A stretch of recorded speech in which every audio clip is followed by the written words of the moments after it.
Hello Internet, welcome to Nations. Today we'll talk about what is Victory Day and why it is important.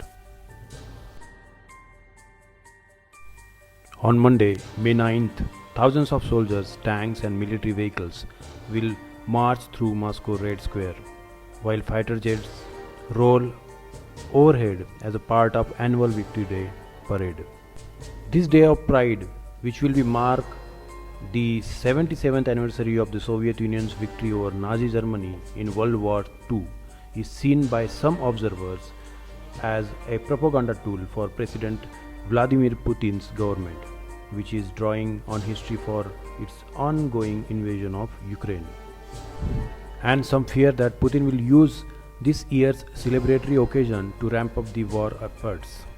As Victory Day approaches, some observers believe that the top brass, frustrated at the lack of progress in subduing Ukraine, will call for a push and Putin will declare a total war.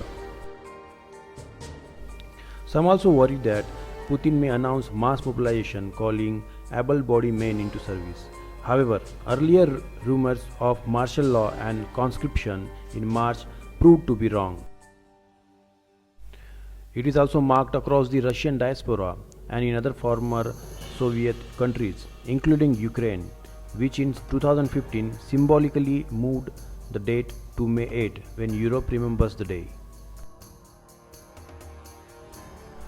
Victory Day marks the immense sacrifice the Russian people and other nations of the Soviet Union made in the fight against Nazism. On June 22, 1941, the German army began its invasion of USSR. They named Operation Barbarossa. Soviet ruler Joseph Stalin was caught unprepared, having taken part in the 1939 invasion of Poland with the Nazis. He thought that his deal with Adolf Hitler would protect him and did not heed the warnings of foreign diplomats or his own agent. Hitler meanwhile arrogantly believed the war would last no longer than 3 months. His soldiers did not bother to bring winter clothes. Although there were early German successes, the Red Army would not give up. Wehrmacht troops were given a free pass to carry out mass execution of prisoners of war, while Schutzstaffel committed atrocities against the Soviet civilians, especially those of Jewish origin, for Hitler's genocidal plans for a final solution. During the invasion of Kharkiv in Ukraine, the SS massacred around 15,000 Ukrainian Jews. Meanwhile, more than a million died in the 1941 and 42 siege of Leningrad, which Putin's own family lived through.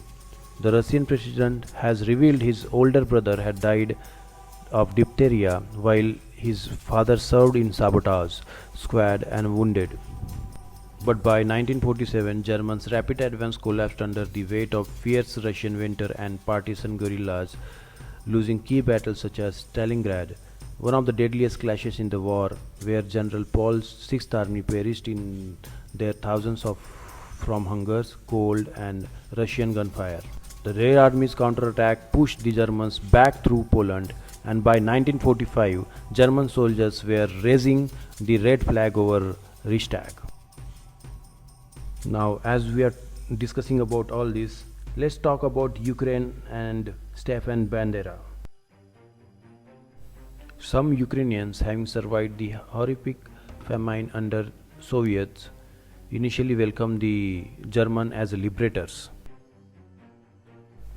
The Ukrainian insurgents army led by Stepan Bandera collaborated with the Nazis, while other locals joined the German auxiliary forces and took part in atrocities like Babi Yar massacre, in which nearly 34,000 Jewish men, women and children were murdered near Kyiv. But million more Ukrainians fought and died against the Nazis, and Kyiv, along with Moscow and Leningrad, holds the title of heroicity for exceptional bravery. In trying to cast aside Moscow's influence in recent years, nationalist figures like Bandera have been embraced in Ukraine despite their questionable past. Now it is this which partly lies behind the Putin's claim that Kyiv is overrun by Nazis. In the past, delegations from NATO members such as Poland, the UK, France, the United States have taken part in the Victory Day parade. This year, no foreign leaders are even invited, not even Putin's close ally, the Belarusian President Alexander Lukashenko. After all this, I just wanted to tell one thing: peace is what required in this world. And peace is achieved by balancing. Balancing of what?